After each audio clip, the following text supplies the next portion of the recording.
Her story is one of the best known in the Bible. It's hard to find someone who doesn't know who Esther was.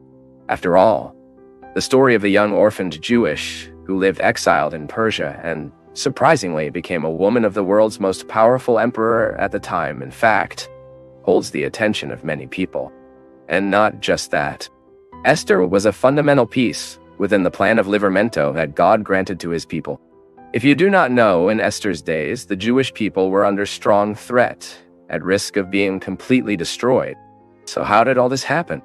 How did a young commoner of Jewish origin ascended to the post of Queen of Persia and became a protagonist of one of the most beloved stories in the Bible? What is the importance of Esther in the biblical account? Why is it not mentioned in any other historical source about the Persian period beyond the Bible? In this video, you will know Esther's true story and what we can learn from her. To understand Esther's story, first we need to understand the historical context in which it occurred. When Jerusalem was conquered by King Nebuchadnezzar II, many citizens of the Kingdom of Judah were exiled to other parts of the Neo-Babylonic Empire. Among these was an Esther's ancestor who had been taken as a prisoner to Babylon with Joachim, the time king of Judah. But sometime later, Babylon also fell before the offensive fear that established the vast Achaemenid Empire. The Persians had emblematic leaders such as Cyril the Great, his grandson Darius I, and his great-grandson Xerxes I. King Ahasuerus ruled the Persians between 486 and 465 BC, and it was during this time that the young Esther would have lived. Ahasuerus is described by historians as a powerful and relentless king. At that time, Persian dominion extended from India to Ethiopia, and according to the biblical record, had about 127 provinces. Some scholars estimate that in those days, the empire had approximately 100 million inhabitants, and at least 3 million would be Jews. Esther's story took place in Susan, one of the 3 capitals of the Persian Empire, which served as an administrative and residential center. This city also served as the royal winter residence, where Ahasuerus had a luxurious palace. History begins by telling that King Ahasuerus brought together all his nobles, officers, military leaders, and princes of the provinces of Persia. And for 180 days, he showed the enormous richness of his kingdom and the splendor of the glory of his majesty. Then he promoted a large 7-day banquet for all Susan inhabitants. These banquets were an expression of power and wealth, projecting the greatness of the empire. Many scholars suggest that this event had to do with the meeting convened by Ahasuerus in its 3rd year of reign to discuss its military campaigns in Greece. In any case, the Bible reports that while the king Ahasuerus offered a banquet to his princes and officers, his wife, Queen Vashti, offered a banquet to women in the royal house. At one point, King Ahasuerus ordered Vashti, ordering her to enter her presence using the royal crown so that everyone could admire her beauty.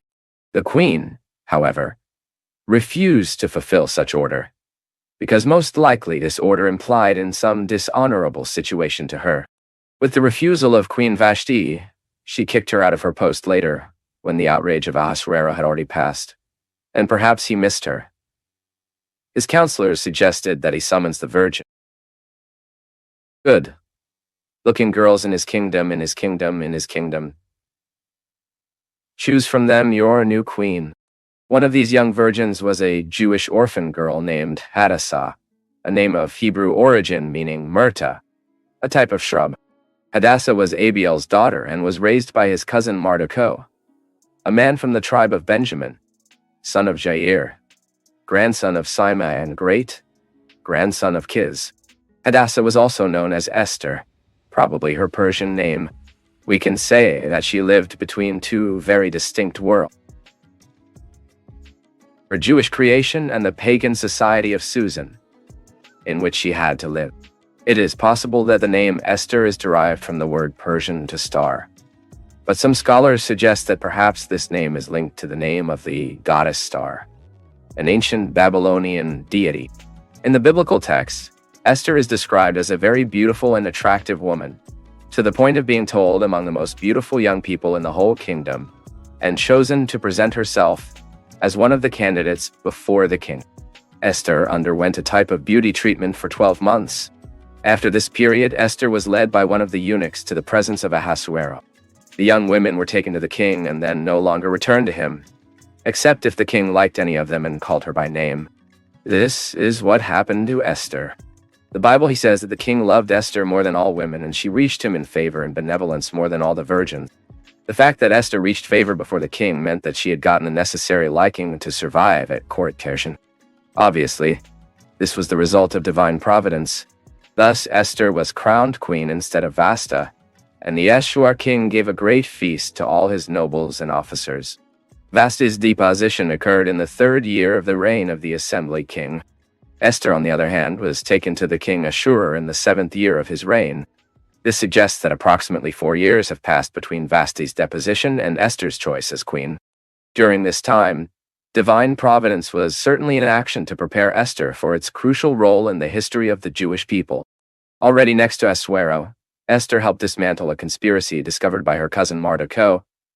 She wanted for an end to the life of the king of Persia.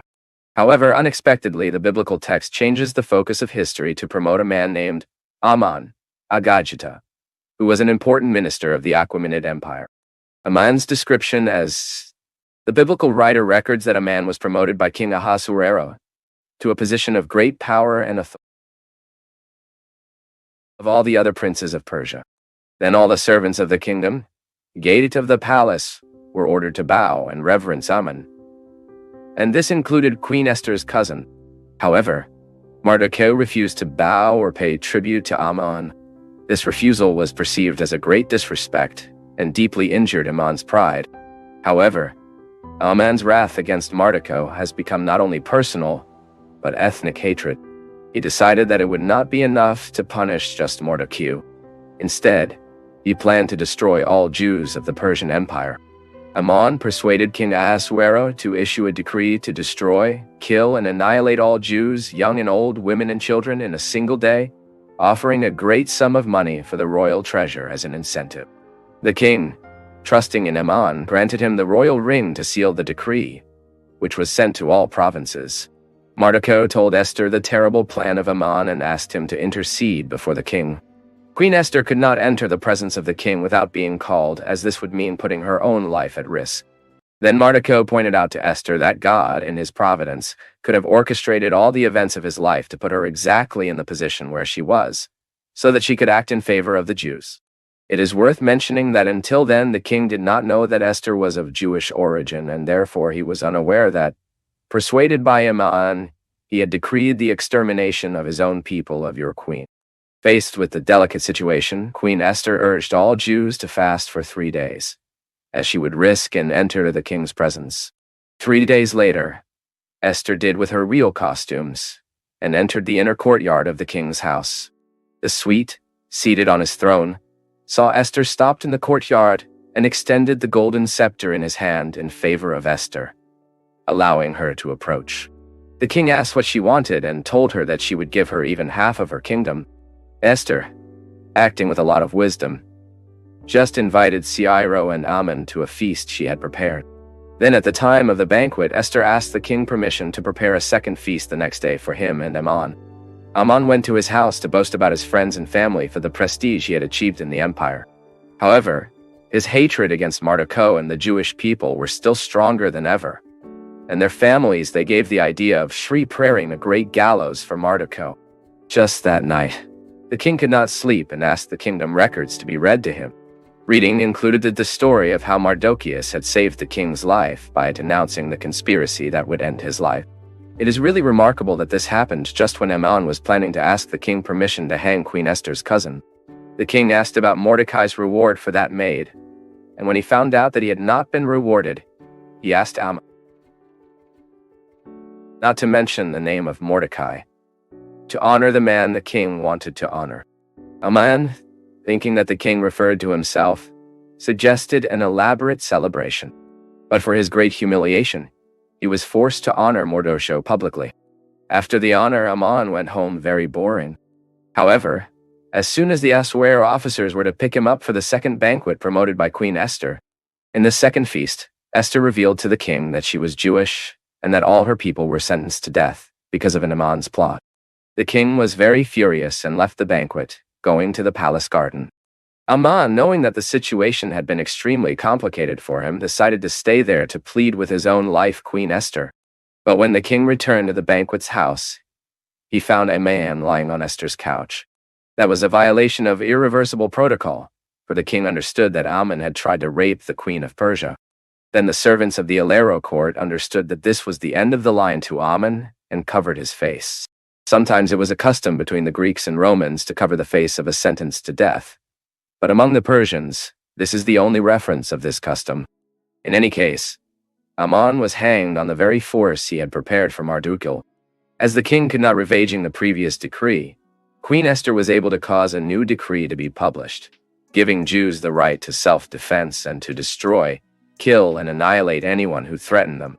As a result, the Jews killed their enemies and exterminated Aman's house.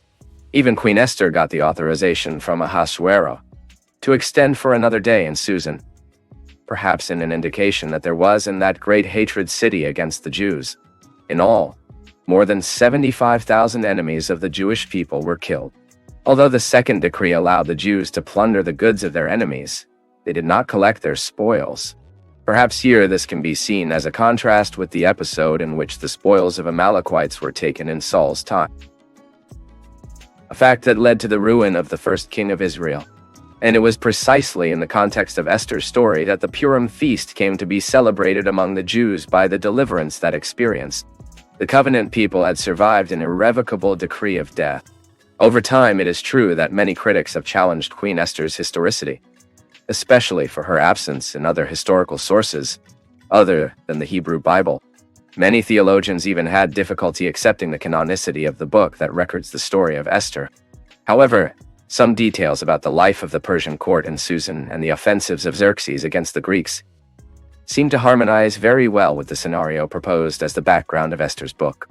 Therefore, the most conservative position on this book remains that Esther's story is not a fiction, but a historical record, and that Esther's absence in other sources may be explained, among other things, because that she was not the mother of the heir prince of Xerxes of. This is a slightly more complex theme, with several arguments in favor and against the historicity of Esther. And if you are curious about this, write here in the comments so I can know. But most importantly, to understand that Esther's story certainly leads us to reflect on God's sovereignty, to fulfill his purposes, even when his hand seems invisible to us.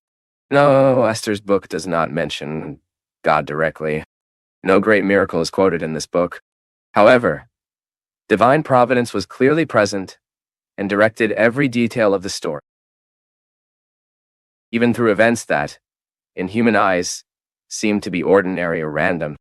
Sometimes we look at our own life and see nothing special, nothing extraordinary. Sometimes the silence about God's action in our personal history is challenging. But the truth is that God's providence continues to act, despite our distrust or perception capacity.